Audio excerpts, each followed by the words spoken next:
You're listening to Keith Engle, the host of TGI Sports Talk on the National Streaming Sports Roku channel.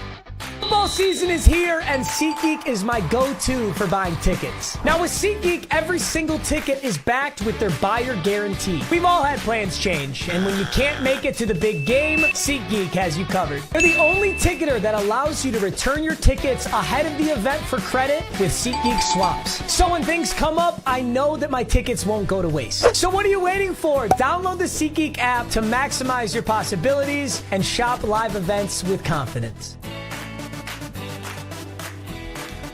Good morning, having trouble.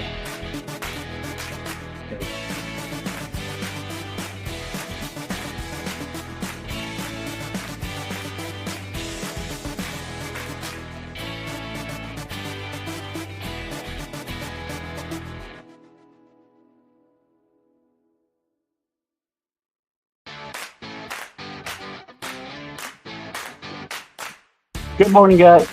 Bear with me 1 second. We're having a couple errors here with our destination, so bear with me. Hang on,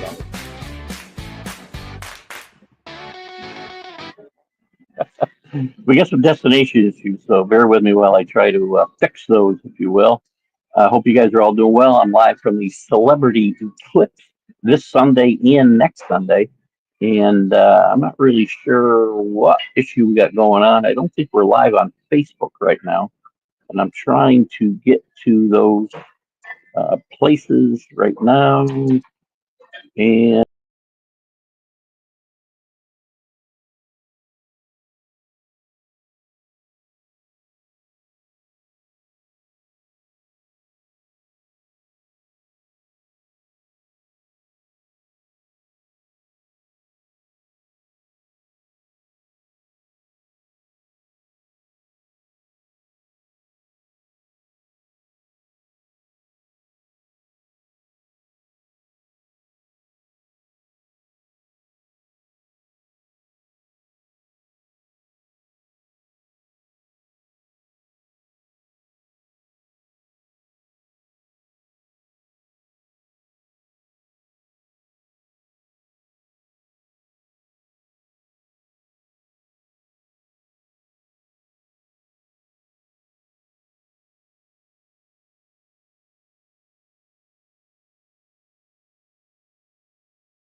all right, guys, we had some issues. We're back now live, hopefully, and hopefully everybody's with us. All of our destinations. I was having some trouble with Facebook. I took myself out, but we're live from the Celebrity Eclipse today. We're going to go as long as we can. I want to welcome everybody watching on Facebook. Hopefully, let me know if you're on Facebook and watching from there. I'm going to try to check the. Yeah, I'm still not on Facebook. I don't know what's going on. We're having some issues with the Facebook stuff here, guys. I'm going to try to get it back on there. Sometimes if I do it from here, it lets me do it. So bear with me. I don't know what's going on here. Very irritating. Hang on, we're going to try this again. We'll get to a show, I promise you guys. All right. We're going to have a short show, apparently. All right, you guys with me? Looks like everybody's with me now. Now I just got to get back to the show. How do I do that? Am I back?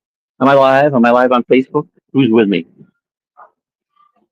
Good morning, Rick. How are you? We're down. I don't know where we are. We're probably.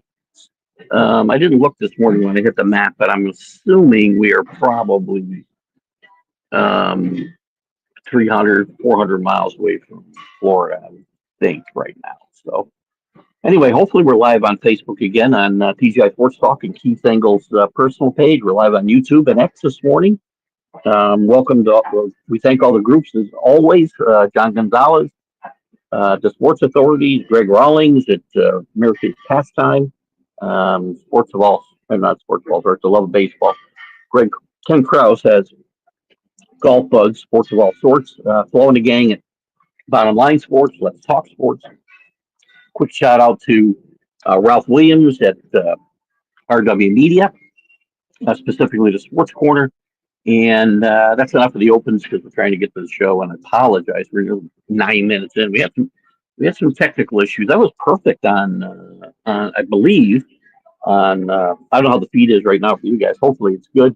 Had some trouble getting on the two Facebook feeds though, and I do believe we're live now. The last I checked, so if somebody can confirm they're on Facebook. I do see my you can share stars thing, so I'm assuming we're live and ready to go. We can talk about a lot of things today, guys. Not sure how long we're going. I tried to find a spot. I picked the Martini Bar, thinking they wouldn't open, but they open at 9 a.m.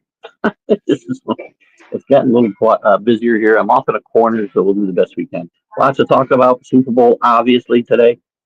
Chiefs and Eagles will square off for the second time in 3 years. We know what happened the last time. The Chiefs won. Obviously, some controversy, as there always is with the Chiefs. Oops, I lost my. You know what I don't have? Let me put my banner up. There we go. What else we got to talk about today? As we get in and put your comments, guys. You guys know that these you guys that drive this show. There we go. Captain Gilligan. Gilligan.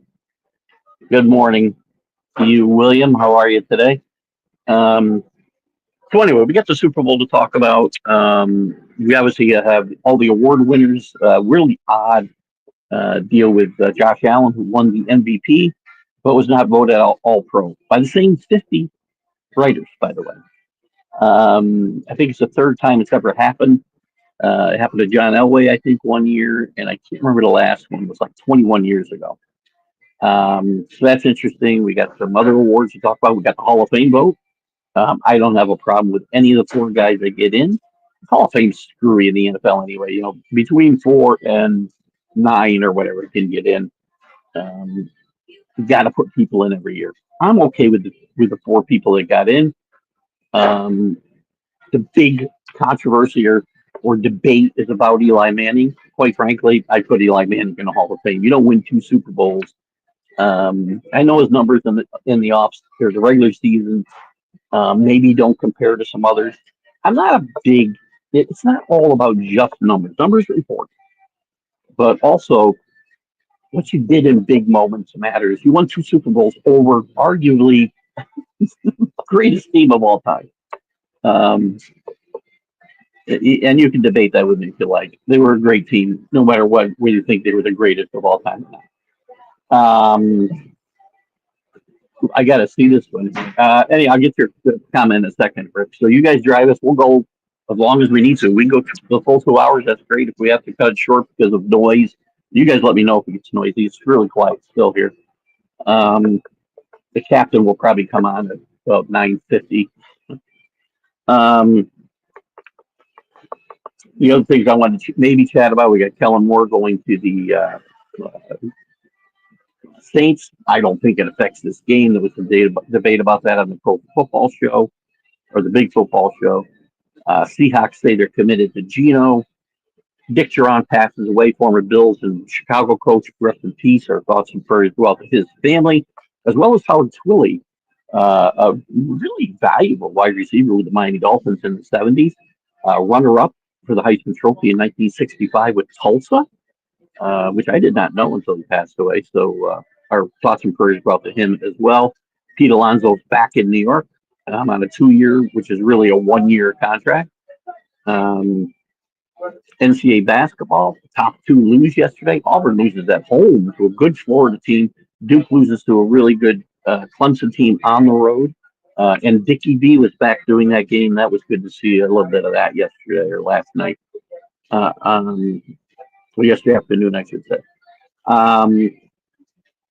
What else is going on I want to talk about here? Marshall Faulk going to Colorado. There's some other stuff. The Celtics rout the Knicks last night. Knicks are short on the bench. So anyway, lots to talk about. Your questions and comments are going to drive this. What is the comment? We were the Duck and Chuck about Eli. Is that what we're talking about? I didn't really see the comment, or maybe I did and don't remember it.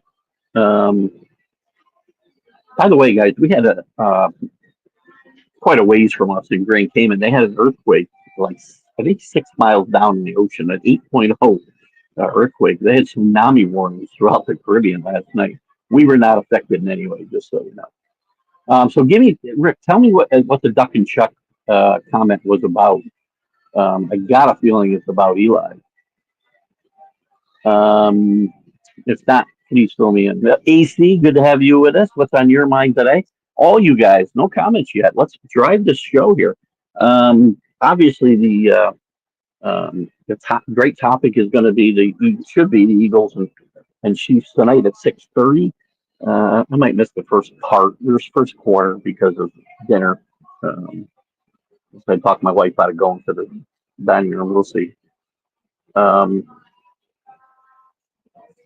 But we'll see how that goes. Again, so much to talk about. That game's going to be, I think today, the Chiefs need to stop Barkley and the Eagles, no matter what you hear about, need to stop the officials. I think that BS needs to get stopped right now. It's just enough of it. Part of me hopes the Eagles win on a controversial call. And then you're going to tell me it's so scripted? Eagles fans? I'll come back to you, AC, in a second. So talking about Eli in the Hall of Fame, look at Eli was really good. Don't forget the great pinpoint pass he threw to win the game after the Duck and Chuck. If we're only talking about that one play. Listen, I'm a Patriots fan. I suffered horribly after that one loss that season. But that team was a better team that day. Eli was a better quarterback than Brady that day. He showed great resiliency in, look, I have friends that have said there's 3 penalties on the Giants in that game. I'm not a guy who gets wrapped up in that stuff. You know that. Eli kept that play alive, threw a ball up for grabs. A guy who caught 2 passes or 3 passes all year made a great catch. We lose a game. You stop him, the game's over. He beats him again in 2012 with a remarkable pass, from near his own end zone to Mario Manningham on the sideline. Again, no, it's not all about numbers. I just had this debate about Sterling Sharp getting in. Sterling Sharp belongs in the Hall of Fame. I don't care how short his career was. He was dominant when he played. Now, Eli wasn't dominant in the regular season necessarily. He did throw for 252 touchdowns. But I pointed out a few weeks ago a bunch of other quarterbacks who were in the Hall of Fame with other pedestrian numbers like that. If you want to look at just those things, Kenny Stabler, Joe Namath, Terry Bradshaw, all with tons of interceptions to touchdown, that type of ratio. So do I think Eli belongs in the Hall of Fame? I do. I watched him play 2 of the best games a quarterback can play to beat my team. So again, we can carry on that debate forever. I'd love to hear your thoughts. I know a lot of you guys don't think Eli belongs in. I think Jim Plunkett belongs in the Hall of Fame. 2 Super Bowl victories. Resurrected a career that was beaten down. But if you look at his overall stats, you're not going to put him in. I think all the Hall of Fames are just way too, and I'm not saying these guys don't belong in. The guys who played long careers and compiled a lot of numbers and had great regular seasons, I don't have a problem with that. But I think we put too much emphasis on it. And guys who are dominant in big games, or dominant for short periods of time, a la Don Mattingly. That's just my opinion. You did have something up here, AC. So AC, oops, sorry, AC. AC bet Duke to win it all this year. I was feeling great about that bet until yesterday. What do you think about? I like Duke a lot. AC, I think that bet's a good bet. I don't know what you got on that before the season. I'm assuming you got it like we did Notre Dame. I don't think you got plus 2,500. I didn't bet anybody a future bet on the NCAA basketball. I should have. I probably will before the tournaments get started. I like Duke. I like John Shire. I like what he's done. Flag's a great player, even though Clemson bottled him up yesterday. Clemson's a good basketball team. They were on the road. Road teams in the ACC are difficult. I don't have a problem. That loss to me is not a big deal, and maybe it's a good thing. They've been on a good roll. It's their third loss, I think, of the year. Forgive me, I don't have all the numbers I would normally have in front of me when I'm in the studio. But I think Duke's a good pick this year. I think John Shire's done a great thing. Bob Hildberg, our Patriots historian. How are you, Bob? Good to have you with us. First owner of the Eagles with Bert Bell, the father of former Patriots general manager Upton Bell. By the way, I wanted to have Upton on, Bob. You and I talked about it. I wasn't finding any. I need some contact information for Upton. I thought I had it on Facebook, but I don't. It's funny. I was watching an interview with him with Bob LaBelle. I don't know, from last summer. Very interesting, and he's still got his stuff together, man. This was just a few months ago, so hopefully he still does. But you got some information. I want to get Upton on the show, as you and I talked about. But Bert Bell, yes, former Patriots general manager Upton Bell's father was the owner of the Eagles and also the commissioner of the AFL, correct? AC said, I don't know who's going to win the Super Bowl, but I'm pretty sure the total will stay under. Final score 24-21. I was saying 21-17. I think if this gets to be a shootout, the Chiefs are in trouble. Again, I said this against the Bills. If the Eagles get to 28, I think the Chiefs are in big trouble. They need to control that running game and make Jalen Hurts beat them, in my opinion. Current owner of the Eagles is from Newton, Mass. Bob Lurie, or not Bob. Not Bob Lurie. He was the San Francisco Giants at one point. Jeffrey Lurie, is that right? I did not know where he was, but hopefully there's Matt Fops. I probably say your last name wrong. I apologize, Matt. We're heading off the port. You're getting on the Venezia, which we've been on twice in the last year. It's a beautiful, beautiful ship. I will say Celebrity's a bit different than Carnival in some good ways and some bad ways. I love this ship. It's beautiful. Finding my way around is a little difficult. There's more things, like this place is going to get a little busier than I thought it was during my show. I usually have a better way to get this. I don't know where you guys are going, but don't be worried about the tsunamis because there are none.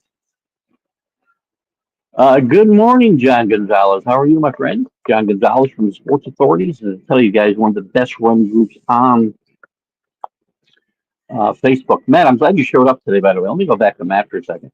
Matt, this is the place. You want to debate me about the Yankees or officials in the NFL? This is the place to do it. I don't like to get into those discussions over Messenger because they're just too hard to have. But I will tell you, Matt, because we didn't finish up that conversation. I wasn't trying to be rude. I just wasn't sitting up having that conversation back and forth about the officials and the NFL cheating and fixing games and scripting games. It's just nonsense and tinfoil hat BS. And I hope the Eagles, in a way, I'm betting the Chiefs today, so I don't hope the Eagles win. But I hope the Eagles win on a controversial call, because then I want to see all the tinfoil hat guys speak up and tell me, what, are we still fixing games now? Not straight. Chiefs win again for sure, John. By the way, to finish up, John Gonzalez, Sports Authority, one of the best admins out there, if not the best. Bob, if you do that, that'd be great. You can give him my phone. I think you've got my phone number, I believe. You can text me, call me, um, or if it's okay that he wants to have you give me his contact information, I'll be happy to reach out to him. Carlos, the Mad New Yorker, is with us. 31-27. That's great. We need a winner though. Chiefs three-peat. Good call. I know Carlos. I think, and you can correct me, Carlos. They're kind of in the tinfoil hat group. I think, if I'm not mistaken. Paul Spada, our Wisconsin Boston boy. Um, you might be interested, Paul, that Bob Hilberg is helping me get Upton Bell, former Patriot GM in the early 70s when I first started following the team on the show um, for a one-on-one interview. Next Friday too will be a encore presentation of one-on-one since I'll still be on the ship. It's too hard to do interviews, but we'll still do Sunday Stream of Conscious next Sunday from here.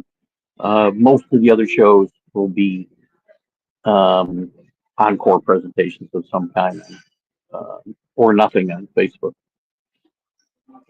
Spagnola stop Saquon all day. That's the key, John. As I said, man, I was asked on the big football show this morning, if I'm Andy Reid or Steve Spagnola, with probably a better question, Saquon can't beat me. Saquon goes for 150 and 3 touchdowns, 7 catches. You're going to win. Stop Barkley, make Hurts beat you. Paul's got 27-24 Eagles. Obviously off the bandwagon of officials fixing games. Barkley can have good stats and Eagles come up short. I don't think so, by the way. I do think Worthy will be a key for I think Worthy, Chris Jones will be huge for the Chiefs, as well as oh, crap. Who's a young player in the secondary I'm not thinking of right now. Worthy, I think, is an X factor for sure. But I don't think Barkley can have a good game and the Chiefs can win. They have to. I shouldn't say that. It could happen. Anything can happen. But if I'm trying to control what happens in this game, as Steve Spagnola, as I was just brought up, I'm stopping Barkley. I'm making Hurts beat me. It's hard to do in sports three-peat. No one has done it in the Super Bowl. Exactly. Matt apparently is an anti-Chiefs fan, which there's a lot of. I understand. Dynasty fatigue is a real thing. I've lived it for 20 years as a Patriot fan. And I feel for Chiefs fans because they've got a great team. And because you're great, and because in this country, so now you're going to get the full Keith now, Matt, which is hard to do in Messenger. For whatever reason in this country, we hate teams that succeed. We hate haters. I wish I can't put up my little haters thing that I put up during these conversations, but it's basically pretty much, I can't do it. Does anybody remember what it stands for? Hating all. It's about hating anybody who achieves any kind of success, basically. That's what we do in this country. As soon as people get successful, we want to tear them down or look for reasons they're successful, other than the fact that you're just really good and they know how to win. That's in the real world, and that's in sports as well. This team deserves all the accolades that they get. They win. Here's why they win: best owner in football, best quarterback in football, best head coach in football, best defensive coordinator in football. That's why you win, and why you're consistently winning. It is very hard to do. Nobody's ever got this far, Matt. By the way, Patriots had 2 chances to do this and did not do it. And I'm not rooting against the Chiefs because of that. A lot of Patriot fans that I know are. That's not my style, though. I root for good teams. I root for good stories. There's very few teams I hate. I hate the Giants. I probably would never bet or root for the Giants in the Super Bowl. Even losing to them twice. No one ever on this show heard me make an excuse for those losses ever. You get outplayed, you get outplayed. Everything every reason we lost those games was because of us. Upton will be fun. I watched him recently when Bob and I talked about it. I thought, man, Upton's like 90 years old. I hope he's doing well. He looks really good. He was really sharp. I watched him on an interview show, podcast. I don't know if he does it regularly, Bob. You might be able to tell me. Regularly with Bob Lobel out in Boston. Bob was a sportscaster and writer as well in Boston. Interesting stuff. So we hope to have him on. I think it'll be a fun conversation. What an amazing achievement if the Chiefs pull it off for sure. You have to have them out in the conversation as the best organization ever. Yeah. In football history, right? You've got, the Packers have had everybody's had their time. Not everybody. You've had the Packers, you've had the Steelers, you've had the Cowboys, you've had the Patriots. And again, with sustained success. And the Chiefs are definitely in that conversation now. Definitely. Matt says he hopes the Yankees can finally win a World Series soon again. Yeah, I'd like to see that before I die. It's been a long time coming. When do you feel the Yankees will win number 28? Look, the Dodgers are going to be hard to beat. As long as the Dodgers are out there, with an all-star at every freaking position, basically. Doesn't mean they can't be beat. Yankees beat themselves last year in the World Series. All the things that I said were wrong with that team came to bear in the World Series. Defense is suspect. It's better. It's a better defensive team now with Judge going back to right field, Bellinger going to center field. Dominguez has got to be better in left field than the short time we saw him last year, for sure. Third base is going to be a question mark. I think Volpe is good at shortstop. I think the Goldschmidt, even on the downside of his career, is going to be an upgrade from Rizzo. I love Rizzo, but obviously the last couple of years has shown he's really done as a great player or even a contributing player. I like Goldschmidt. I think Goldschmidt is a really good candidate to bounce back this year with the new surroundings. Still worry about the bullpen a little bit. Delton Williams is a great add to that back of it. I worry about the middle. Loizaga staying healthy is huge. I do think you'll see Jazz playing second base and then try to figure out third base, whether they sign Bregman to something similar to what Alonso got. And it's a 1-year deal, basically, whether it's 2 or 3 that he signs for, it'll be a 1-year deal. Or they try to figure it out with DJ and Cabrera and maybe Peraza. They'll contend this year for sure. They're going to contend most every year. Getting over the top is going to be difficult, especially with the Dodgers as good as they are. I know you're a big Yankee fan, Matt, for sure. AC says Barkley should have been MVP.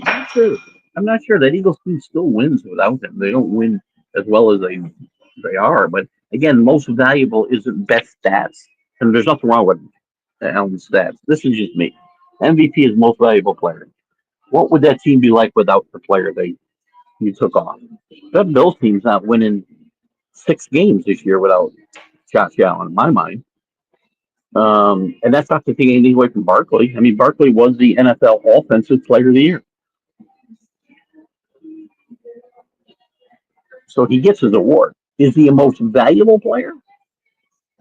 I think that Eagles team still finds a way to make the playoffs. Are they in the Super Bowl? Maybe not. Probably not. But again, it's a debate you can keep having.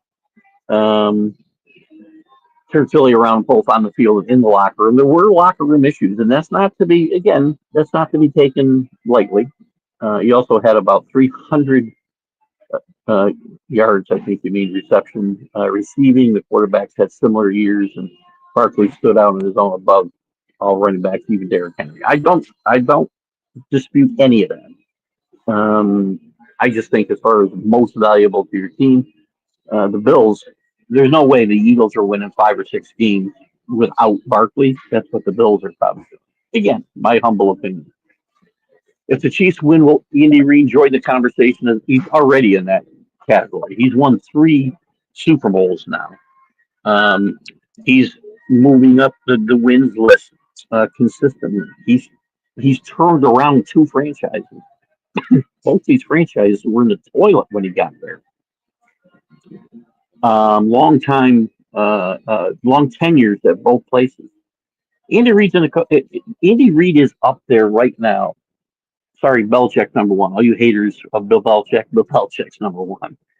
Leave your Brady can't win without Brady nonsense at the door, as far as I'm concerned. Because none of these guys that we're going to talk about ever won without their Hall of Fame quarterbacks. None of them. So Reid is up there with Chuck Noll and Walsh and Landry and Gibbs. Gibbs might be the best of all of them. He won 3 Super Bowls with 3 different quarterbacks.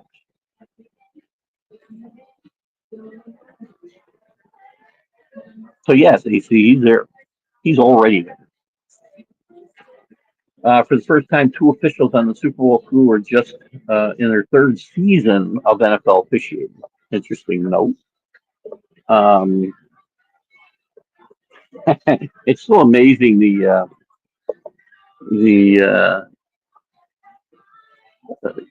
just unrealistic and ridiculous. Not you, Billy, for this comment, but overall, I've never seen so much focus on officiating. Usually, people don't care. Now, there's bad officiating. Hopefully, these guys don't make a bad call. I do feel that.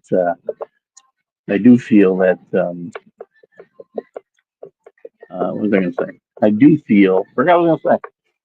Oh, it's going to be interesting if the Eagles win this on a controversial call. I think it'd be hilarious for the tinfoil hatters to see that happen. Matt, where are you, Matt? By the way, are you getting on the ship? I know you're getting ready to go. Are you going today? I know we were going to be in similar time frames here. And if you're on the ship, when you get on the ship, I'm interested in what you think of it. As I said to you, if you really like the normal Carnival experience, it's much different feel on that ship. I loved it. Do you feel? But I'm 65 years old, and I'm the youngest guy here, by the way. No, that's not true. There are very few people on this ship younger than me. Do you feel Scott Boras isn't that great of an agent and tries to overhype and sell his players, the players he represents, and that's why Alonso came back to the Mets for a short time, and Blake Snell and others? Yes. Is he overrated? No. He built his reputation for a very good reason, right? But he does overplay his hands. Look what he did to Blake Snell. Look what he did to Jordan Montgomery, who now he could have signed a big long-term deal and didn't last year, and now he had his shot. Blake Snell got another shot and did okay. Alonso now is betting on himself, right? So he signs. It's not 2 years either. It's 2 years, yes, but it'll be 1, most likely. If he's good, he's going to opt out. If he's bad, he's not. Or maybe the Mets try to negotiate a contract with him over the course of the year. That's always possible too. But yes, Matt, Boros is overrated, 100%. Yeah, and if I'm a player, I'm not getting with him. Yeah, he goes out and gets, if you're the great players, he's going to get you a contract. If you're mid-level guys who ought to be jumping on some of this stuff, Alonso, there's no way Alonso shouldn't have signed a contract the Mets put in front of him 2 years ago. Boros gets in these guys' ears and tells them that they're better than what they are. Pete Alonso's not one of the best players in baseball. Pete Alonso's Dave Kingman. AC. So if Reid wins this game, does he take over as the GOAT? No. Does he have 6 Super Bowl rings? And here's the fourth thing. Here's the sad thing about Andy Reid. Andy Reid is going to end up most likely. Well, maybe not because he had a pretty good record in the regular season without um, Mahomes. He didn't win any Super Bowls, so he got Patrick Mahomes. I'm not going to hold that against him, but he's not going to go yet. I'll put him second if you want. If I had to rank my coaches today, here's how I would rank my coaches today. And it's tough. Different eras. Belichick's number one. You guys can bash him all you want for never winning without Brady, but he did take a horrible Cleveland team, turn it around, get them into the playoffs the second year, and win a playoff game. Then things went to shit because of the owner being a jerk, wanting to move the team out of town. Fans turned against him. The whole thing went to hell. That's not Belichick's fault. He gets to New England, um, turns that franchise around. Once Bledsoe gets hurt, but listen, whether Bledsoe got hurt or not, and Bob, you can back this up if you're still with me. At some point, Brady was going to play. Bledsoe was playing at that point because he just signed a contract, the biggest contract in NFL history. In training camp that year, Brady was the better quarterback. They couldn't figure out a way to get him in the lineup. And something needs to be said for Belichick and that coaching staff turning Tom Brady into Tom Brady. He was a 6th-round draft pick for a reason. And Brady deserves some of that credit too. Anyway, Belichick. 2, Bill Walsh. 3, Chuck Noll. 4, I'm sorry. I'm going to put Lombardi 2. My bad.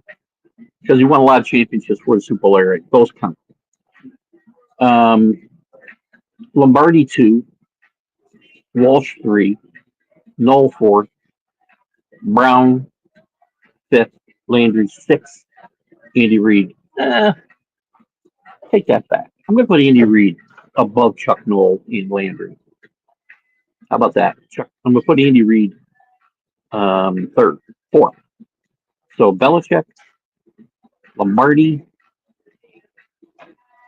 Walsh, Reid, Noll, Landry, Paul Brown. Debatable. I might change that a little bit. But there's the top 6. Heading to the port now. Cool. Enjoy. We're going to go on there we're going back on the Venezia in November. We had to reschedule our September cruise for some different reasons. So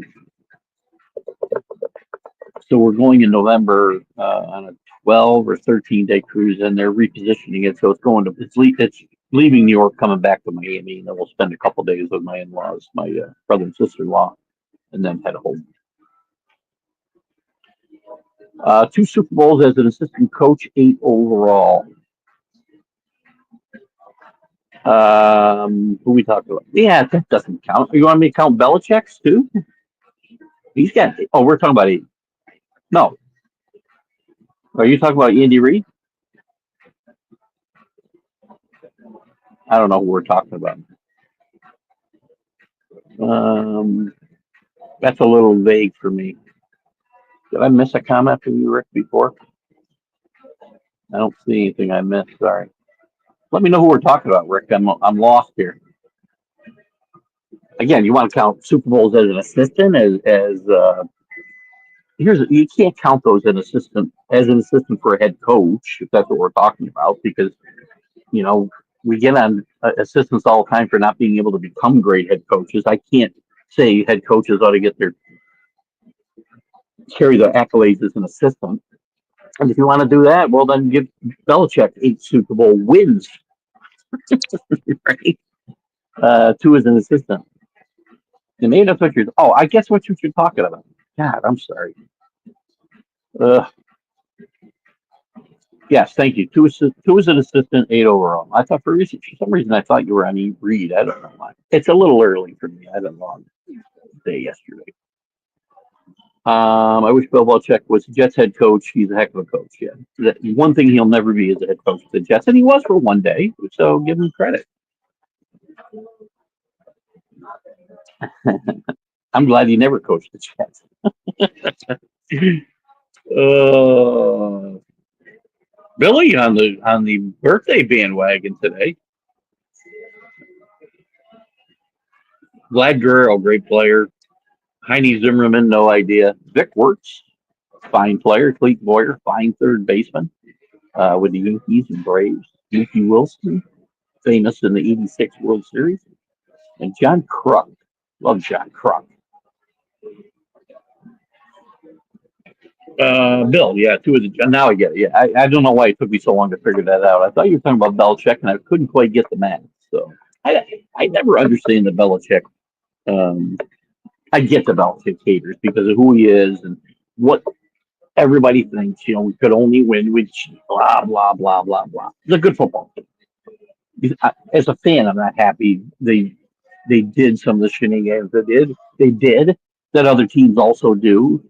And didn't get caught or weren't being even looked at because they weren't dominating football. Again, every team, you want to find something on every team, you can do it. I will never change my stance. If they want you, they'll get you. I don't care if we're talking about pro football, college basketball, but whatever, they'll get you. So I feel about all these scandals, right? Spygate, Flakegate, Sign Gate with the Astros. I'm not going to put that up. I'm going to skip that one for now. Um, anyway, Kenny's not. I hope Kenny's doing all right. I haven't seen Kenny in a few weeks. Drew may not be with us today because of I think his son's in town, his son or daughter-in-law, so he may not be with us this morning. Maybe he'll join later. I don't know.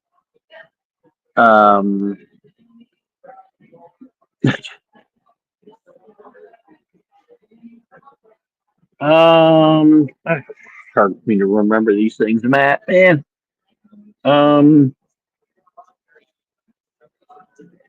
main dining room was good. We ate in the Italian restaurant, which I can't tell you the name of right now. Was good. They have, if you like hibachi, they got a great hibachi place. Those were good. Those are all premium restaurants. You got to pay for the Italian. You got to pay for the hibachi. So they were good, and the Amari bar is just tremendous. If you like a nice, expensive, high-end cocktail like I do, they make a mean Manhattan. Both I'm a bourbon Manhattan. Plus, when I travel on cruises, I will have I'm not Manhattan, but a old fashioned. I also have rum old fashions, which are very good. Burgers, well, you can go to Guys. Obviously, they do have Guys, and they have the obviously the pizza on the back. I don't get it. My wife loves the pizza too. I couldn't give you. Um, Not a big fan of the pizza on the ships. To me, it's just dough with sauce. Not a big fan. Now here, I will tell you, the food stations are really good on what we would call the Lido on Carnival or Costa. There's a pasta station that's open all day that makes fresh pizza and it's good pizza. It's not the stuff you get out. I know you guys. I'm not trying to say you guys. Pizza's pizza. Everybody's got a different preference for pizza. And that's not a fan of what comes out of our ovens here on these cruise ships. Now, well, it looked really good at the pasta and pizza station here. What we might call the Lido deck. It's ocean. It's the ocean view or something. A cafe. Here, everything's a little more upscale here. It's fun. It's an older ship, but it's really, really pretty and not as I don't know the word congested, if you will, as some of the others. Upton Bell.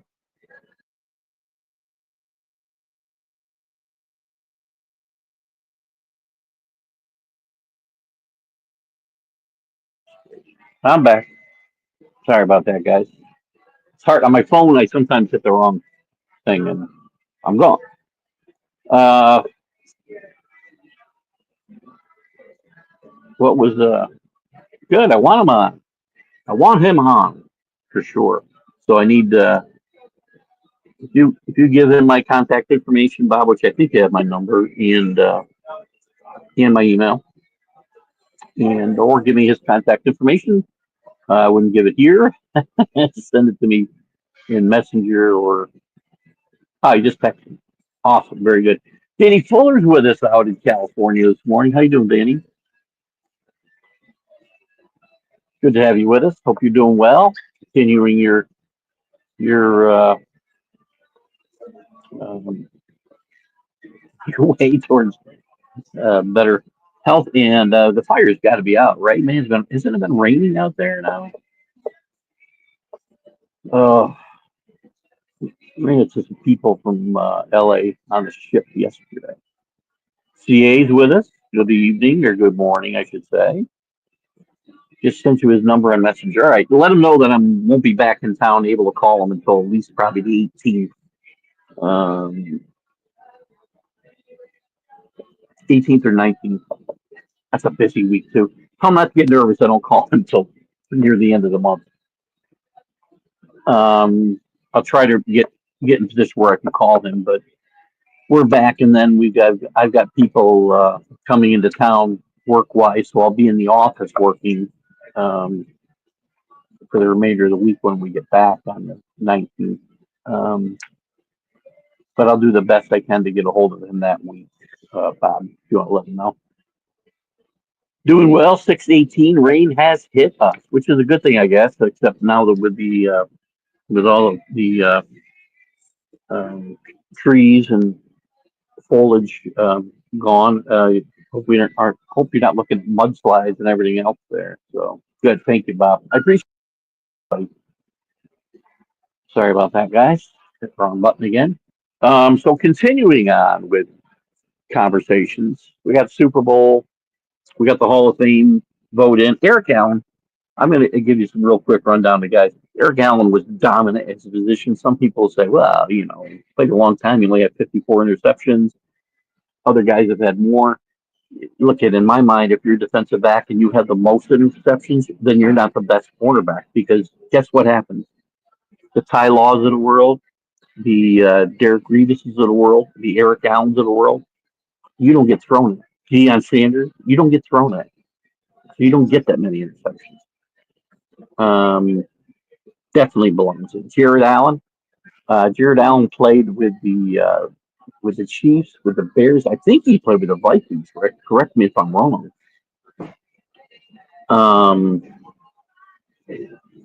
But to me, Jared Allen was. I would compare him with the Watt brothers today with Max Crosby. He was a guy who could blow up a game. Had 136 sacks too, but he just would destroy an offensive game plan because he was that dominant at his best. As was Eric Allen. Also getting in Antonio Gates. Great player. I mean, he was one of the guys as the tight end position was transforming into what it is today. He was a vital part or the game plan a lot of times for the Chargers. Definitely a dominant player, great athlete, great college basketball player, similar to Tony Gonzalez. That type of player. Played the same kind of time frame, I think, as Tony Gonzalez. And again, Kellen Winslow was kind of an anomaly back in his day, right? There was great tight ends. Don't get me wrong. I'm not putting down any of the tight ends from the 60s, 70s, 80s. They weren't the focal point of offenses the way these guys are today. And I think, how do I say that? Must be a light. But Antonio Gates belongs there. And Sterling Sharp, we had some debate about him this morning on the the big football show. Sterling Sharp belongs in the Hall of Fame. Sterling Sharp's career was cut short by injury. He was dominant at his position nearly every year he played. And he played with Don Mikowski as his quarterback, and a Brett Favre wasn't yet the great Brett Favre he would become. So all these guys belong. For sure. And there's going to be some debate about Um, Eli Manning for a while. Eli Manning will be. I think he will get in. I just think it might take him some time. Jared Allen was a great, great player.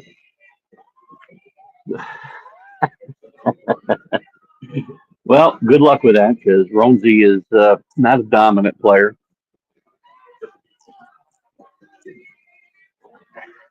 He probably will pitch much better for some of these guys that leave the Yankees and pitch better. I have friends on your ship secretly. Rick, let me know. Jared Allen did play because I don't have access to be able to kind of look at this real quick without losing my feed here.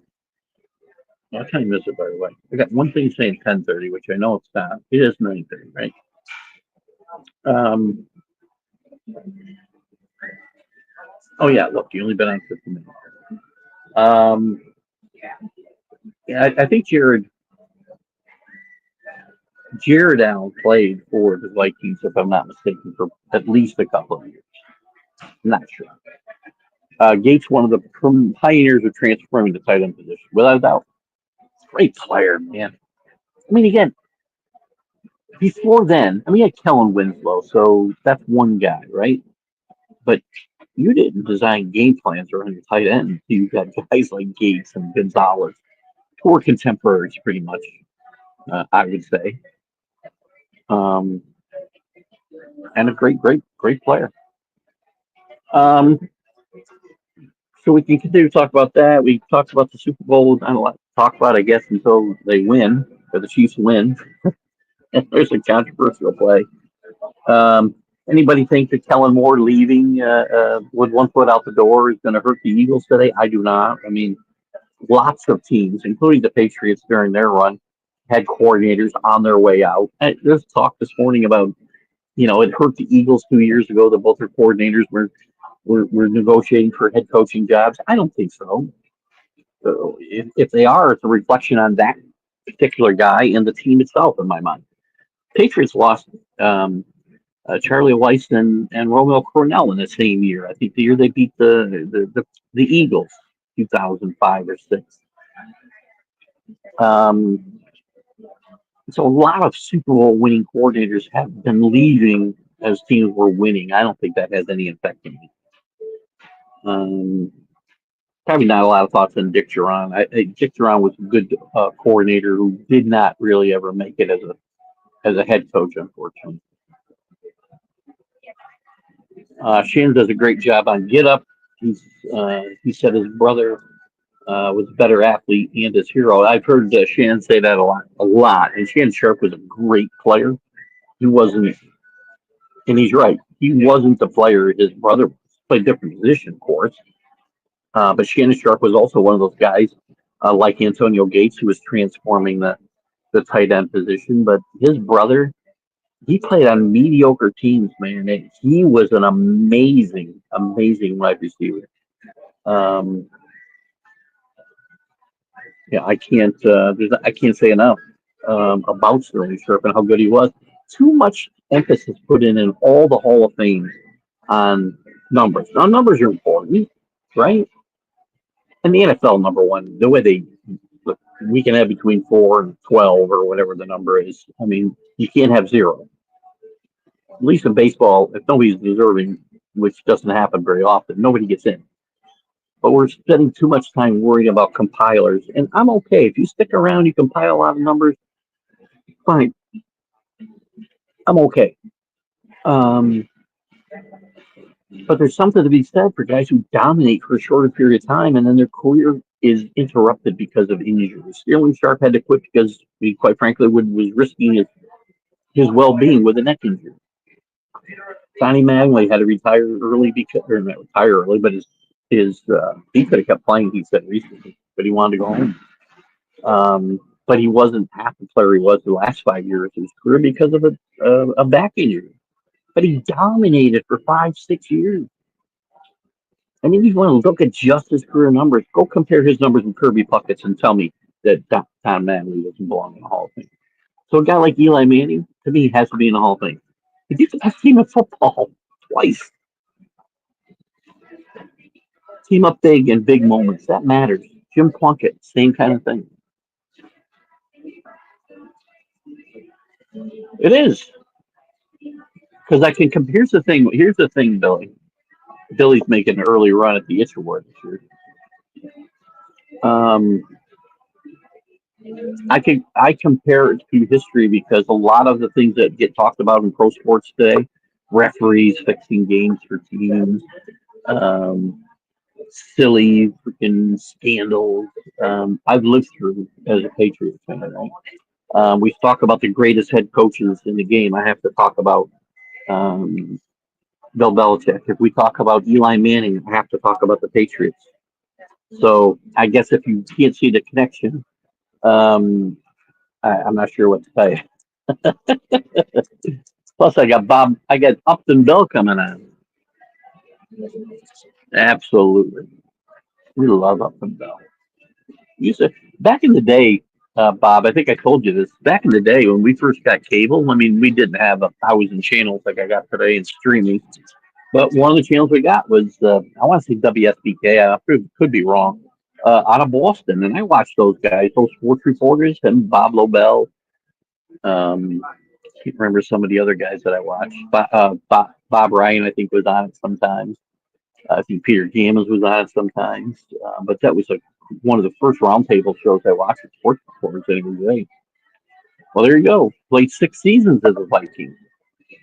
So I guess his Bear career was pretty short. He played an extensive time with the Chiefs, I think, and maybe a short time with the Bears. Not having his information in front of me, I think, and you can correct me, Rick. I think he played with the Chiefs first, then the Vikings. But it could very well be the other way around. Apologize for not knowing that information up front. Great player. So again, Eli belongs. Pete Alonso back. Drew's not with us. I know Drew would have something to say about Pete Alonso, and the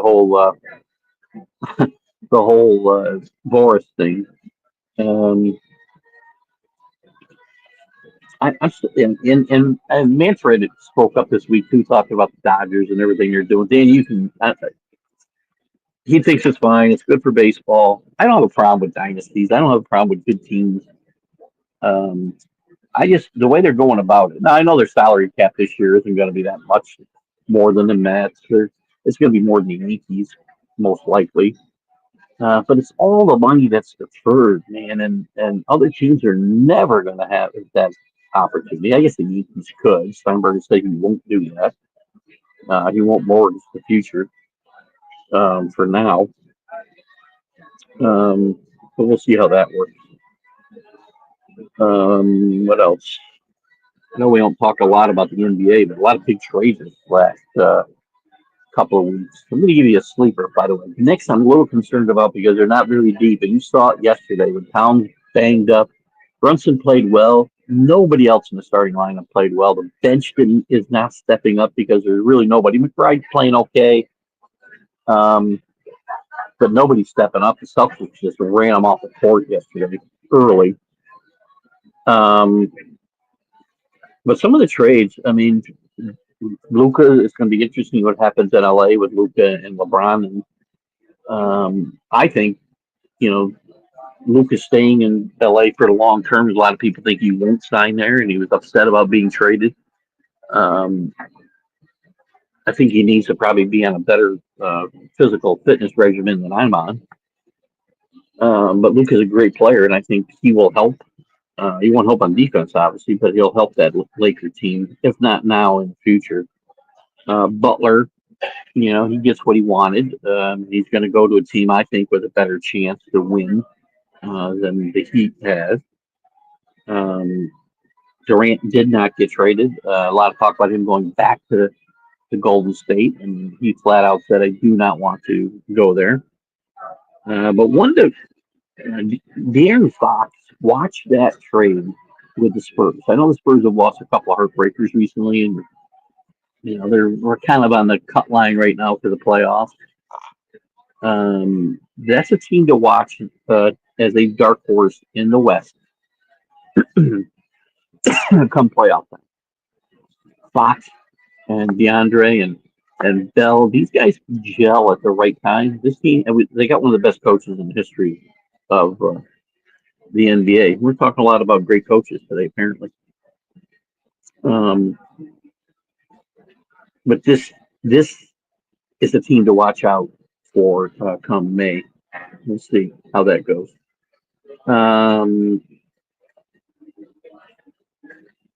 College basketball, as I said, Dickie V back yesterday, very emotional, gets a standing ovation from the Clemson crowd.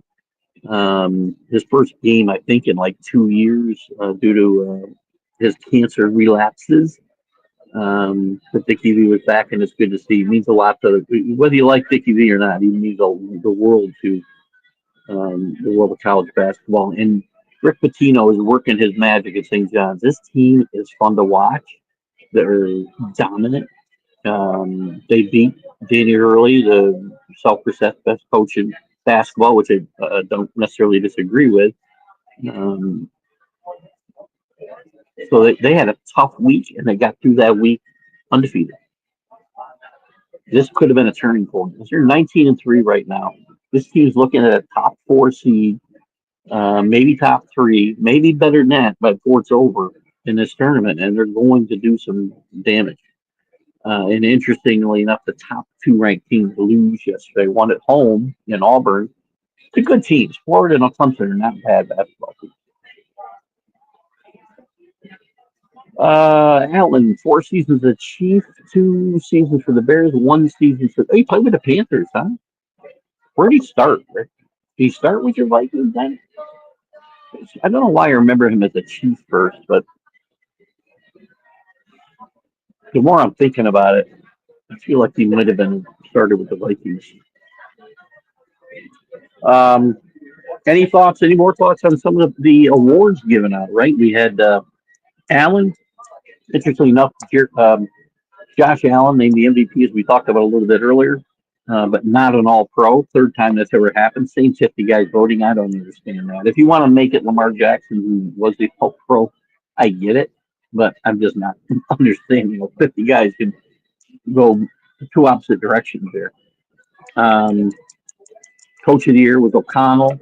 Defensive rookie, Verse from the Rams, who played at Florida State before that. Right, well, not right here, but at Albany, right in my backyard. Before he transferred to Florida State. Comeback Player of the Year, Joe Burrow. Great season he had as well. Offensive Player of the Year was Barkley. Defensive Player of the Year.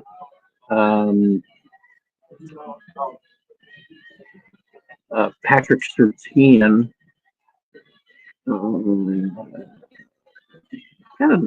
Patrick Surtain, right? Defensive Player of the Year. Offensive Rookie was Jaden Daniels. No big surprise there. So any thoughts on any of that we can certainly get into. I got to see a couple NBA things up there. Celtics stomped the next day. Porzingis was supposed to play yesterday, and I think he was sick. I watched a little bit of that game yesterday. At the beginning, actually, and they were just stomping him early. I know Porzingis was supposed to play and did not. Allen did play with the Chiefs first. Good stuff.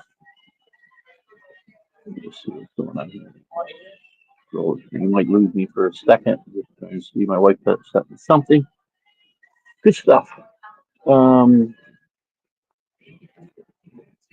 We do have 50 minutes left if you guys want to go that long. If not, we might cut it short at 10 today. I don't know. I thought I might get busier here. Believe it or not, they opened the martini bar here at 9 a.m. Didn't even do that on Carnival. I thought it might get busier here. There are 2 people sitting around me.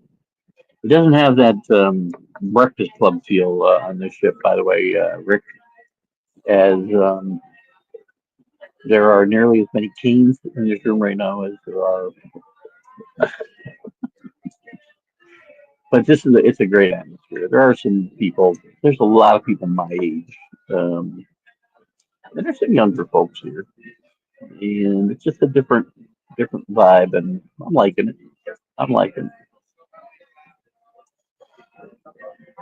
Oh, what else did I want to talk about today?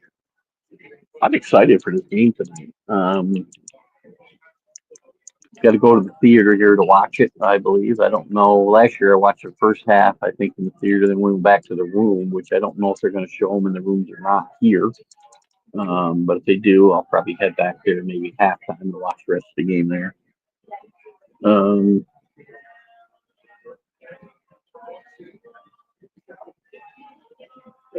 oh, another player that passed away. Speaking of I think I'm going to mention this at the top, but talk about college football. I was talking about Marshall Falcon in Colorado. We lost a great college football player yesterday too, and an interesting um, an interesting oops, fact that I didn't know about Howard Twilley, who was a key member of that Miami offense, excuse me, at wide receiver in the 70s. They didn't throw the ball a whole lot, but he caught a big touchdown pass in the Super Bowl against the Redskins. But he was a runner-up in 1965 for the Heisman Trophy. I forget who he was runner-up to, from Tulsa at wide receiver. Unheard of at the time. Yeah, soon I wasn't worried about it last night. It was actually not going to be anywhere near where we are at the moment. It's funny even when they had the warnings up, Billy, I was checking out some of the like Cuba was expecting 10-foot waves, 10-foot tsunami. Is that a tsunami? 10 feet? Maybe it is. But every place else, like the Virgin Islands, where we're heading to St. Thomas and St. Martin and St. John's, 1 foot waves. Yeah, 1 foot waves on second dog. So anyway. There's always jewelry stores here. We don't often buy on the ship unless they, match something we see in the ports. Usually the ports where we'll do some shopping. I did buy something at Effie, I guess, last year on ship. And I did buy, oh, I don't have my watch. I did buy my watch I bought last year I think Effie as well. The dance machine, I don't know. Again, a little different vibe here, so I don't know if we'll, get called out by the cruise directors to do some dancing or not.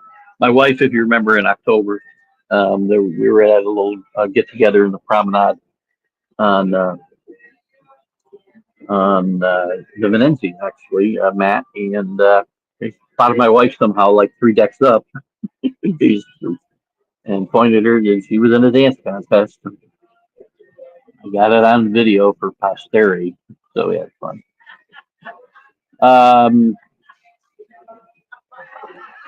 CA says it's a Super Bowl in New Orleans on Fox with our president. Yes, the president will be there. First sitting president ever to go to a Super Bowl.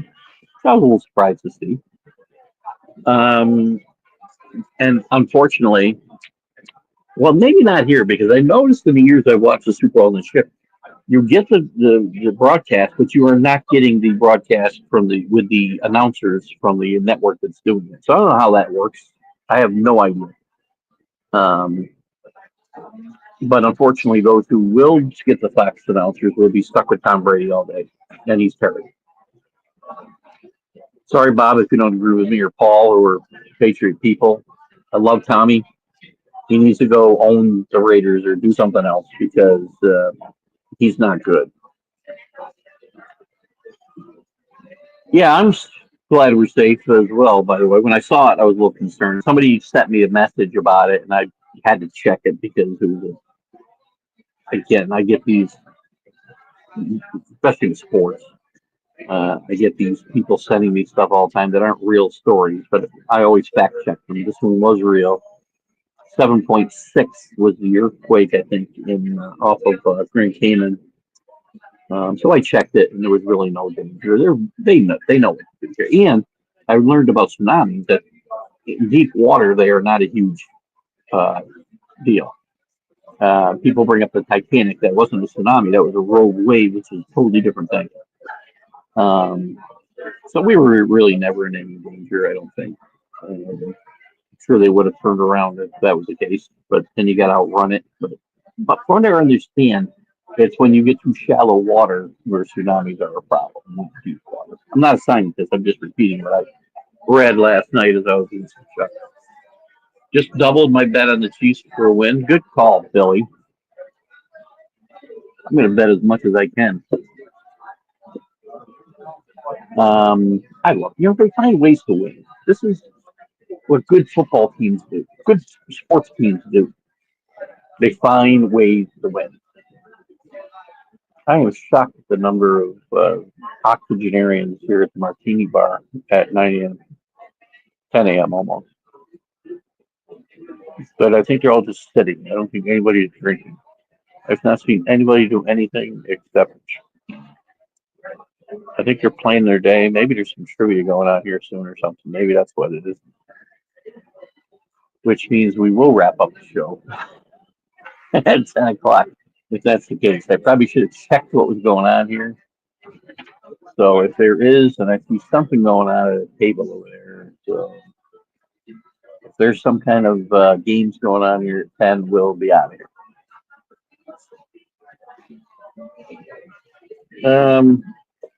What else you guys got for me today? Gotta have some opinions. Who else hasn't picked a winner today? Matt. I think Matt picked a winner. Well, he didn't pick the game. Picked the Eagles. Matt is the guy that I've informed you guys about. Matt, you've come up on the show a little bit the last few weeks. In all transparency, just because I know sometimes we get talking in Messenger and I get a little exasperated because I feel like whatever. I have very strong opinions, and some people are fine with that, and some aren't. You guys all have strong opinions, most of you, and we're all entitled to them, no matter how wrong they might be. I think it's gonna be a fun game. I think it's pretty exciting today. You can say what you want about Patrick Mahomes, but he finds ways to win games. How he's not in the MVP conversation is beyond me. Beyond me. What do you got here? It's a Super Bowl. It's a Super Bowl I really could care less about. I will watch a Golden Girls rerun. So Danny's not excited. I am. I like good stories. Plus, I have money in the game. So, and I like to see my predictions come true. I've been on the Chiefs to pretty much since the start of this run. People wrote them off 2 years ago, or 2 seasons ago, right? Mid-season, they stumbled. They weren't winning games by enough. They lost to the Raiders, I think, in the last regular season game on Christmas Day or Christmas Eve. They're not the same. They're not the same. And you know what? All they do is go run through the playoffs and win. This year, the same type of thing. Not covering games. All they did was win 15. People all worried because they didn't play their starters in the last game. Well, guess what? When you're the best team in football, you get to decide. When your record says you don't need to play all your best guys, you want them healthy for the playoffs, you get to do that. That's the spoils of being good. Everybody's been rooting against them in these playoffs pretty much all the way through. And so somehow, the two-time defending champions become the underdogs in my mind. I'll root for them. Because they're going to do something that's never been done. That's fun. Does anyone think the Jets are creating a winning team? I don't. Here's the thing. There's still a lot of talent on that team. A lot. I think Aaron Rodgers won't be back. So the quarterback position is going to be a problem. I think the defense is still got a chance to be elite or close to elite, Billy. So you got a problem with quarterback. You got some talent at running back, and you got some talent at wide receiver. A lot of talent wide receiver with Adams and Wilson both. Got to fix the quarterback problem. Got to fix the culture. That's the big problem. Culture means a lot. Culture means so much in football. That's what Andy Reid, the biggest, I mean, great offensive play caller, yes, but he changed the culture in Philadelphia. He changed the culture in Kansas City. And great coaches do that. I don't know if Aaron Glenn's that great coach. I would not have gone with another assistant coach. They've gone the assistant route coach. When's the last established head coach they had? Bill Parcells. They've hired assistant coaches ever since, and it hasn't worked out. Rex Ryan got them to 2 AFC championship games. Okay. But that quickly went south. I really thought, and Salah was a disaster. Bowles was pretty much a disaster before him. I thought they would hire an established coach this year. I think that's probably what they should have done. Rodgers can't scramble an egg. Again, the problem with Rodgers is, he's not the player he was. You watch him, you look at numbers. That's why it's hard. You can't just look at numbers. I said the same thing about Russell Wilson. You look at his numbers from last year, they look fine. You look at Rodgers' numbers from this year, they're not even as good as Wilson's last year, but they aren't terrible. But you watch him play, the eye test tells you all you need to know. Not a good quarterback anymore. I mean, maybe he's better than the guys that have in Oakland. Maybe he's better than the guys they have in Pittsburgh. Maybe better than anybody else the Jets have. That's not necessarily a good thing. Plus, there's a culture problem there. I keep hearing people say, well, you don't hear Jet players speak up about it. So why do you think there's a culture problem?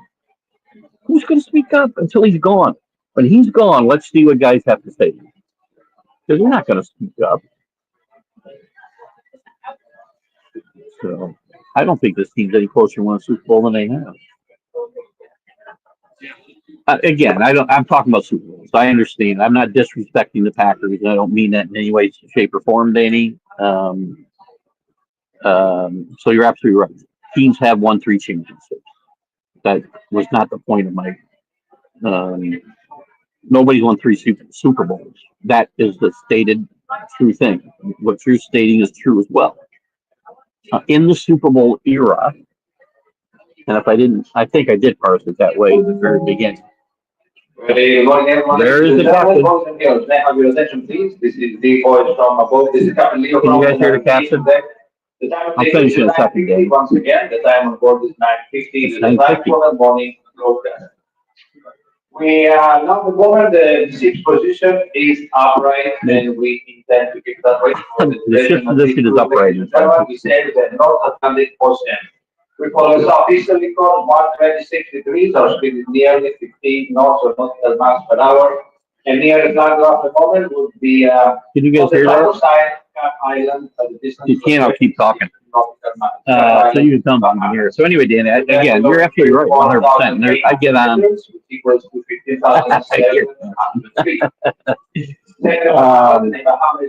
very funny because the first thing you said is the ship's current condition is upright. We intend to keep it that way.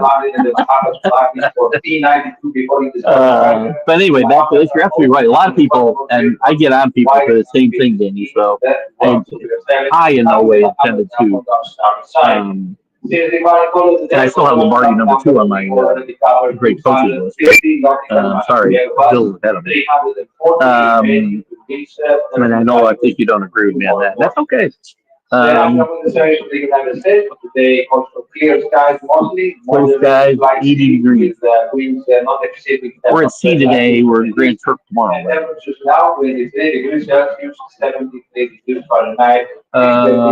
So anyway, you're absolutely right, 100%. I'm trying. It's hard for me. I don't know about you guys. Can you guys hear him, or just in my head? Bill's going to take a cruise in 2026 for the solar eclipse. Can't wait. Where are you going to, boy? That would be so cool. From the one and only who's right next to me. Where are you? I'd love to know where it is. So did we book anything in 26? I think we're booked in February 26. I'm not sure. Smile for as long as you know. When is that and where are you going? I'm really curious. Here goes Captain Leo. Thank you so much, Captain Leo, for that update Now the on crew the gets it. navigational progress and that quote from your grandfather, Christopher Kelly Rossi, and I also want to draw your attention to a few of the many highlights taking place in a beautiful Iceland in May. It's funny because we were in September. We were supposed to go to Barcelona, but that's when we had to change. But we're going to reschedule that. Maybe what's the time? So you can't hear me? Good. I'll just be talking over these people rather than have dead silence, which sometimes would probably be appropriate on this show. So let me know, Billy. I'd like to know what time frame it is. That's interesting. We might have rebooked Barcelona in February. I don't know, because my wife takes care of these things. I don't know. It's the afternoon hours. Good question. You know, Bill, back to your question about the Jets, Billy. I don't know that they're any closer. Hiring assistants. You saw it with the Patriots. Things were, and a lot of people were on the Patriots about firing Mayo. I don't think they ever fired him without getting Mike Vrabel. But, you know, is 1 year enough chance for a guy? Maybe not. But I think it's clear that they were not happy with the progress. The culture, as I mentioned before, so important. Aaron Glenn's got to get in there and change that culture on that Jets. And, you know, sometimes it's easier for an established coach to do those things than the assistant, right? So we'll see. Yeah, so we're in the same state where my wife makes the plans. I just pack up again. That's like a lot of goes. Matt folks asked me where our itinerary was. I know now, but usually, and I joke around with people, you know, we leave Fort Lauderdale and 11 days later I'll be back. You know, my wife tells me to get off the ship, I get off. So kind of in the same shape as you most. I do know where we're going now. I don't know why, but I know. But it's funny, some of the teams that are bad, like the Raiders, like right now, bad right now, like the Raiders, the Jets, the Patriots, the Jaguars, the Colts. Really bad. I mean, each one of these teams, each team that is really bad right now, you think will have a chance to win the Sooners. I'm going to say the Patriots because I'm biased. I don't think the Raiders are going anywhere. I love Carroll. I think this is the worst place Pete Carroll could have gone. There's no quarterback in place. Bringing Russell Wilson in there is not going to be the right move. I think the Raiders are a long way from competitive for the Super Bowl. I really do. Thank you so much, Danny. You're the best. You guys are too kind to me, by the way. I come on here and I have fun, and some days it's a disaster, and other days most days it's great. You guys make it great. I'm just here kind of steering the ship a little bit. It's funny. We had a little problem at the opening today because I couldn't get, every time I started the show, Facebook was not connected to StreamYard, so I had to stop and restart. We do appreciate that. Let me look at some of the people. Can I see, like, excuse my thumb, guys, I apologize. I guess I can't see that like I can StreamYard. Got a bunch of people that have liked and loved it again. Did it again. I can't see. I like to see some of the people that haven't commented just so that I can say hi to them. I can't see it today. But I appreciate your guys jumping on. I love doing this show. That's why I always will continue this show when I'm traveling until as long as I'm able, as long as I'm still doing the show, which I don't intend to stop. But when I'm traveling, it's really hard to do the nighttime shows. It's really hard to do the Friday morning shows. It's just, I don't want to do too much because I'm on vacation. But this show I don't want to miss because it's a great outlet for me. This ship is a little different too because I've been on cruises the last 7, 16, the last 8 Super Bowls. This is the 9th in a row, and it was a different cruise line, I think I'd be seeing jerseys everywhere. I don't see any. I see no one. Um, but this place is starting to stay up here. Keep freezing myself. Sorry about that, gentlemen. Um, what else we got? So again, who do you guys think is closest to winning? Two questions. The teams that have been just all these people. Oh, there's no excursions today, but about 30 people gathered here to do something. Oh, maybe they're taking a tour of the ship. Oh, they all got headphones on. This is looks like a bunch of people are going on a ship tour of some kind of hobby. You can go on, usually they have like behind the scenes tours, which are really fun. Um, yes, I did mention this earlier. I'm pretty sure that the feed that we'll get, we won't have to listen to Kevin. I like Kevin Burkhardt, by the way. I don't like Tom Brady as an announcer. Sorry, I like Tom Brady in every other capacity. He's done a horrendous job this year. He's made me long for Tony Romo. I don't think Tommy really has much of anything good to say. I have no idea what's going on here. I think people are taking pictures. A whole group of people in blue shirts yelling and screaming next to me. And I have no idea what they're doing. Should I photobomb them, you think? Oh, if I had a way up there, man, I'd photobomb this in a heartbeat. But I'm not big. I know it probably sounds like blasphemy, my Patriot brethren, but I'm just not a Tom Brady fan in the booth. I think he's been god awful, separating him totally. I think he was better in the NFC Championship game than he's been, but I still just I'm getting so I watch these games with the sound off for crying out loud. It's just my wife doesn't like it. I mean, like Monday nights, I've gotten tired of. I like Aikman, but I've always backed Joe, and I'm just gotten tired of Buck. So I listen to the man. Why these guys have to walk up next to me to yell? That guy's not hearing me. They're all got hearing aids, and they're yelling up like 2 flights of stairs, trying to take a picture of about I don't know. It's got to be 40 people on the staircase. It's taken them a long time to get some people up the staircase, by the way.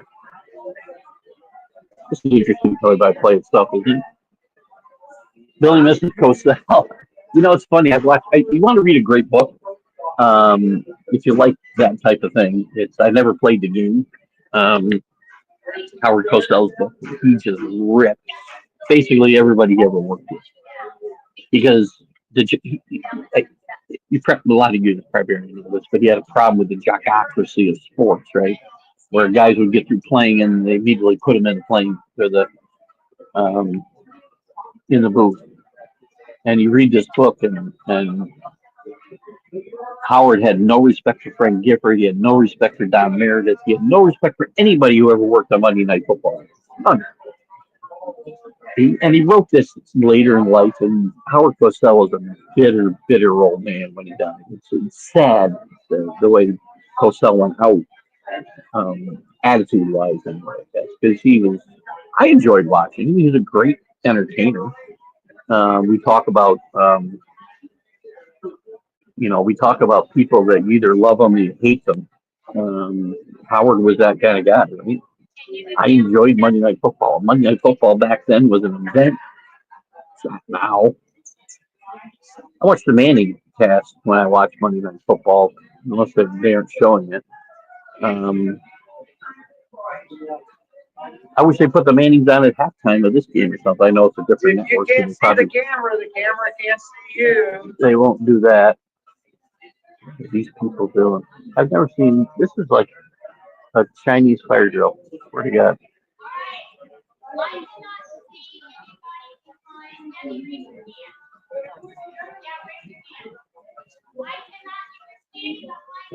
What are these people doing? It's amazing. I'm sorry, I'm just enamored with what's going on next to me. It's not really next to me. There's a staircase about 10 feet from me. And it's absolutely hilarious what's going on here. How they people? I mean, maybe you need to back your camera up.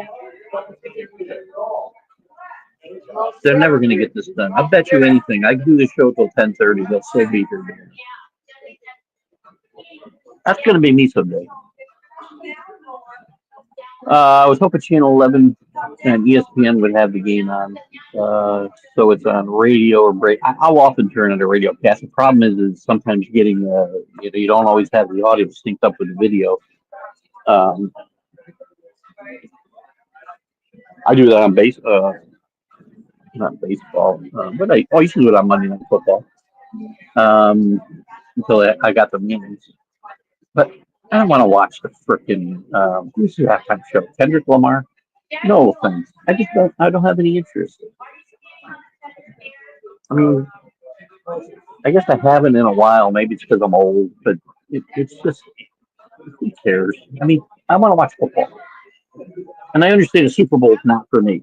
The Super Bowl is not for fans. It's football fans. It's for casual fans.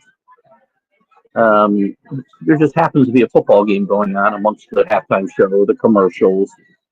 So I stopped going to Super Bowl parties 20 years ago. Nobody watches the game. You know, they stopped their talking to watch the commercial. I did read Howard's book. Rick, it's what I was saying. I believe it's called I Never Played the Game. That's one of the books he wrote. He wrote a couple, and both of them were scathing. If you haven't read it, that's what I was mentioning. Read it, because you get a good feel for how bitter Howard was at the end of his life. Sadly, he didn't like the way his career ended, and quite frankly, I don't think his career should have ended the way that it ended. He should have been kicked off Monday Night Football for an innocent comment. It wasn't racist. It wasn't insensitive. It was just Howard being Howard and coming up with a badly timed phrase. Right? So, what else we got here? There may be a lost child on board. Does Jane know where you are? I did tell her where it was. I haven't seen her yet, though. We haven't had breakfast, so I got up early, got some coffee, and then got another coffee, and then looked for a place to do the show. This isn't a bad spot. I'll probably do it here next Sunday, I think, too. There's 2 people coming through here, but it's not too bad. This whole show is still going on next to me on the stairs. Very interesting. Danny, Billy Culver, I'm guessing that you missed Jimmy Greek as well. You know, it was funny. So another great book I read, by the way, was You're Looking Live. If you like books, behind the scenes stuff, so we talked about Cosell's book. I Never Played the Game. I think that's the name of it. Where he really rips all the ex-jocks, whoever did anything in broadcasting. There's a great book called You're Looking Live, and it's a behind-the-scenes look at the NFL Today, which was the very first real pregame show with Jimmy Greek. I think Jimmy Greek joined 2nd or 3rd season, but Phyllis George, Brett Musburger, Herb Cross, and it was very interesting. And when Jimmy Greek came on, they did his segment, right? It was they thinly veiled. Today they just picked the game with the point spreads, right? Because the leagues are all in with gambling sites. So, but Greek would have his board up with the check marks, you know, for all these different positions and parts of the game. And obviously, the more check marks, the more Jimmy thought they'd win by. Obviously, and I don't know that his prognostication was very good. I did meet as well. I met Jimmy Greek once in a men's room at Aqueduct Raceway in New York. Strange man. He smelled funny too. Just if that means anything. But radio seems to make the calls earlier than TV.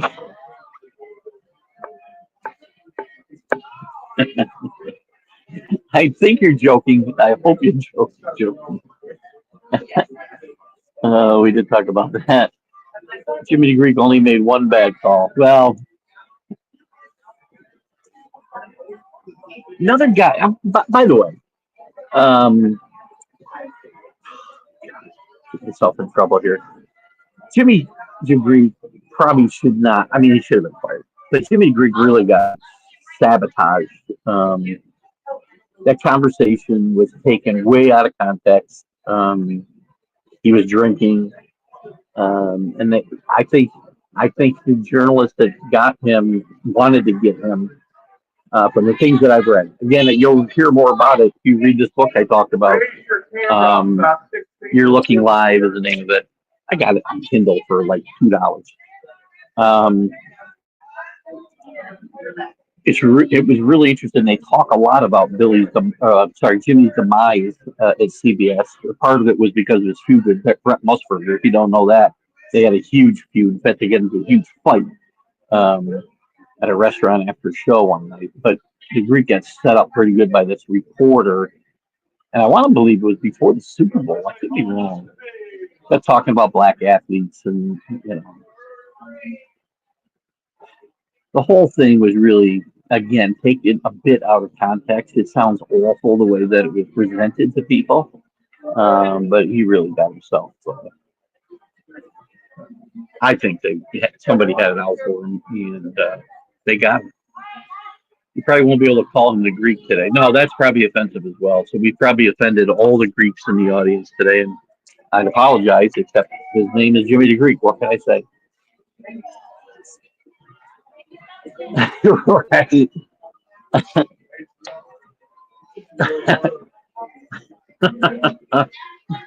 Oh my God, he really was not a very good prognosticator, and he literally made his living gambling. Another great 30 for 30 was God, what was the name of that one? They did a great expose on Jimmy the Greek and his life and how he got started and how he got his big break. Sorry, guys, just knocked him off the table. I'll get it after. But no, I don't believe you're lying, because I know a lot of people who have said that through the years for sure. But I wish I could remember the name of that. It might have been the Greek or something like that. I hate boosting ESPN because I think they're a garbage network these days and have been for a while. But they do the 30 for 30s are just great. And it seems every week there's a topic we bring up here that speaks to it. So great. Oh, we got some more stuff here. I didn't know this was out here. Sorry. Maybe it was just Cosell. He did rate $12. I think there was one called He Never Played a Game. Somehow, the one I read most recently, Rick, and it was a bunch of years ago. And I can't look it up because of my phone situation. I do believe was called I Never Played. I think he had one called that. And maybe Cosell. It could be Cosell that I'm thinking of too. But also a very good book. And again, you want to get a lot of stuff on Howard, you can read. Oh God, who was the executive producer of all these shows on ABC? Oh my God, isn't that awful? Oh, it's right at the tip of my tongue. Somebody will give it to me. God, the guy built ABC Sports from the ground up. Founded Monday Night Football. It'll come to me if one of you guys doesn't give it to me. Read his Rune Arledge. Read his book, and you really get some insight into Cosell as well. Some good, some bad. I mean, that's the thing. You got what you got with him. Hank Greenberg. Oh, Hank. There was a guy on ESPN, Hank Goldberg. I think it was Hank Goldberg. He did picks on either ESPN or NBC. The guy who I liked the most was Pete Axelm. You guys might remember Pete Axelm. He started doing picks on NBC. And people are so loud. I don't know what the hell they're doing. Just hanging out by the staircase. If you guys can hear that murmur. Maybe they rented this whole place out for the day or something. I'm in their way. They're all looking at me. Hank Goldberg, I think. I feel like I'm saying it wrong. But he did stuff prognosticating. But Pete Axelm was my favorite because he had his broken windshield pick And we'll see if anybody knows. I'll wait a minute before I tell this. Does anybody know what the broken? And don't look it up. The broken windshield pick of the day for Pete Axel. And I'll wait a little bit. I'm going to wait 5 minutes. Danny, that was my strategy this year. Now, in all fairness, I won money in the today. I'll probably win a few $100 for the year. I won when you give me 3 picks to make. I think I finished second or tied with James. Linda's here, so maybe she can tell me. This is too funny. So I'm leading the playoff. I got 1 loss in the playoff pick on the big football show on National Food Sport. And I think I finished tied with James, or 1 behind James. I think we were tied. Yeah, I think we tied for the regular season. So when you're picking just a handful of games, I do very well. I can't seem to pick the shitty games. But Jack flipped the Eagles. So from this morning's picks, Jack flipped to the Eagles and Max flipped to the Chiefs. Oh my God.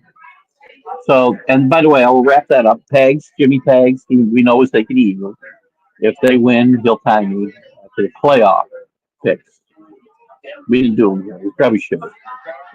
It's like Boston Paul. I go opposite his picks. Mark Brunell, I'm not sure. That's a little out of context. What else? Mark Brunell. Danny, that did not call for a laugh at all, by the way. Hello, Matt Lidoff. How are you? Lidoff. Lidoff.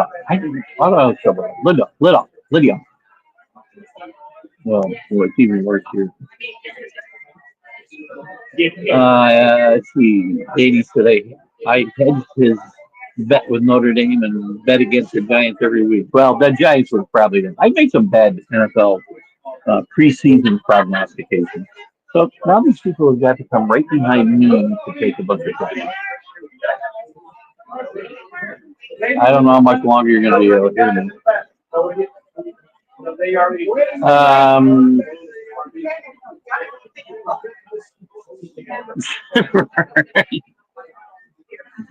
Oh my God! Let me just turn this around. Can you see this? Line it up for a picture. Not as many people are on the stairs.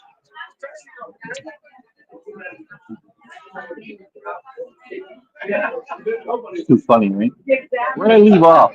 So I waited about 5 minutes. If you don't know what the Pete Axhelm broken windshield special is, I'm waiting for somebody to give me an answer. Yep. I don't. If they are, they're in the wrong place. I can tell you that because they're all going to drown. They'll all be goners, without a doubt. I can tell you.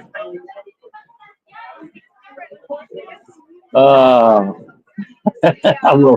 Thank you, dude. I have fun. What can I tell you? It is fun. It's fun to do this. Fun to ridicule people. I'll do someday. I still don't have an answer on the Pete Axhelm thing, so I'm going to give it to you. So the Pete Axhelm, can you hear me at all or no?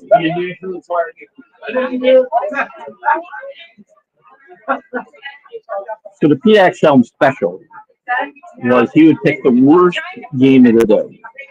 The worst game of the day. And that would be the broken windshield special, where you got out of your car to go to the game and you locked your car up and you forgot your tickets on the dashboard. And when you came back to get them, your windshield was smashed and there was now 4 tickets instead of 2. Yeah. We've had that conversation before, right? I don't think they have any clue. Actually, last time when we were on the Venezia doing Sunday show and it got busy where I was. By the way, this is a huge room, and there's no reason to have to congregate in back of it. Where was I? Oh, I did on the Venezia. Some people were actually asking me afterwards if I was doing a podcast. And I said, yes. Closed caption works.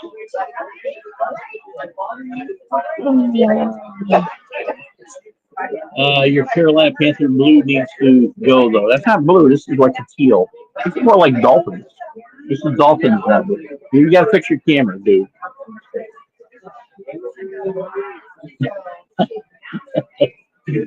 I do have some Dodger blue upstairs. I do have some Yankee blue upstairs.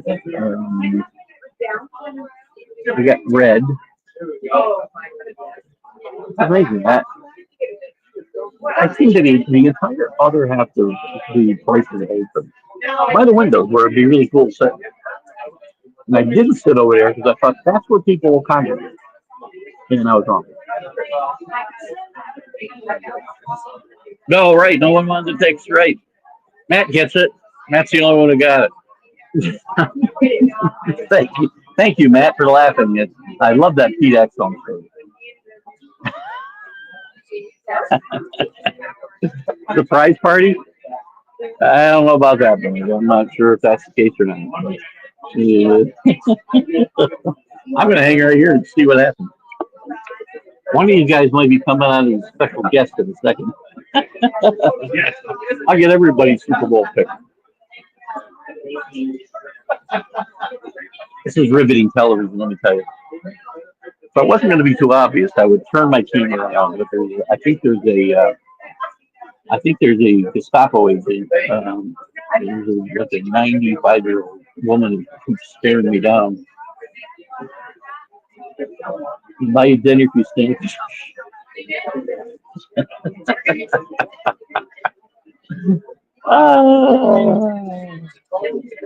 I'll send you the link, put you in the room, and you can yell it from the phone.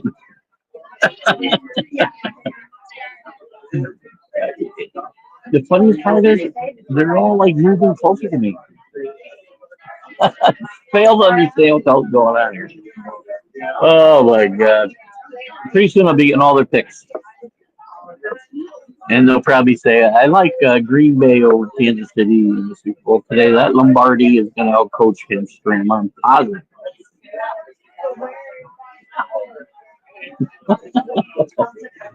I visit anyway. 20 after. I guess we'll get ready to wrap it up here. We've had a good time. I think I've had a good time. I hope you guys have. What's the style? Oh, that's my presentation. No, we'll look at that at some point. Some more people. That's good. I don't know what that is. Oh, new recording. Yeah.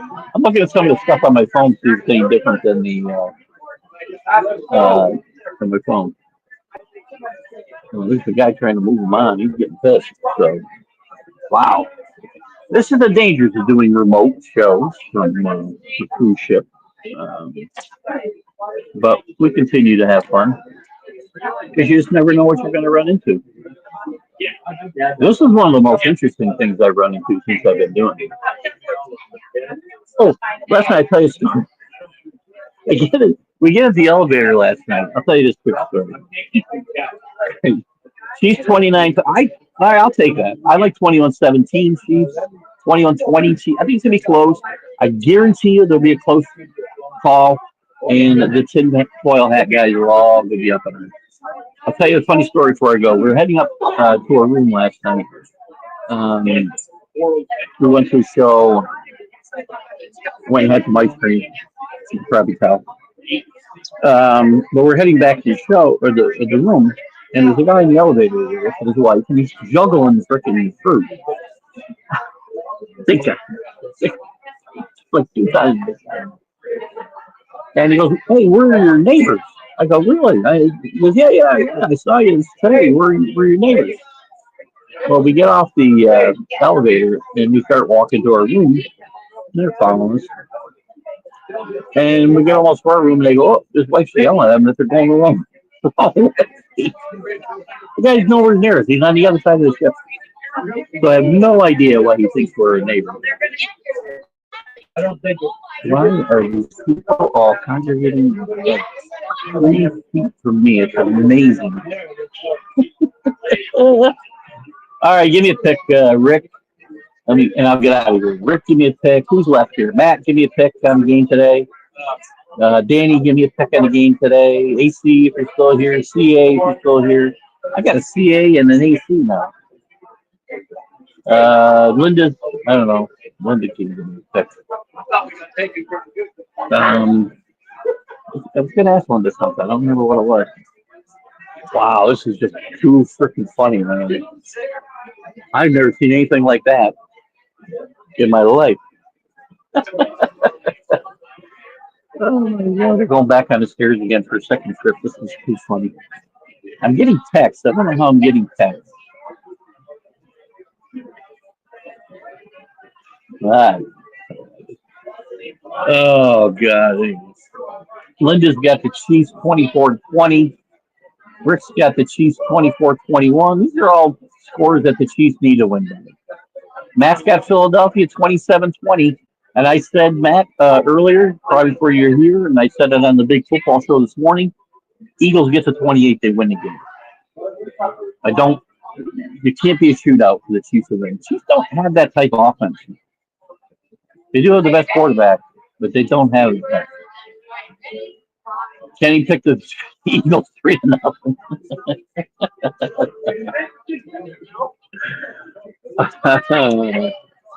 Oh my God. Oh, who else? Anybody else not pick CA? You there? Danny still? I think Danny left. We're dwindling, so we're gonna wrap it up here, guys. Good show this morning. It was fun.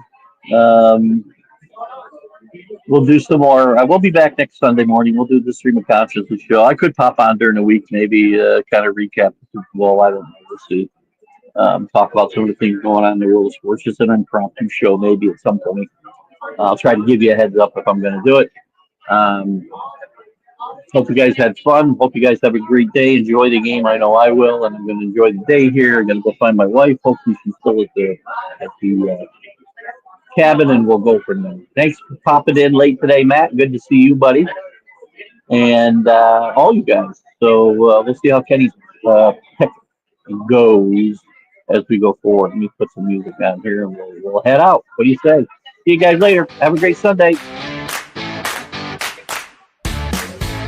Football season is here, and SeatGeek is my go-to for buying tickets. Now with SeatGeek, every single ticket is backed with their buyer guarantee. We've all had plans change, and when you can't make it to the big game, SeatGeek has you covered. They're the only ticketer that allows you to return your tickets ahead of the event for credit with SeatGeek swaps. So when things come up, I know that my tickets won't go to waste. So what are you waiting for? Download the SeatGeek app to maximize your possibilities.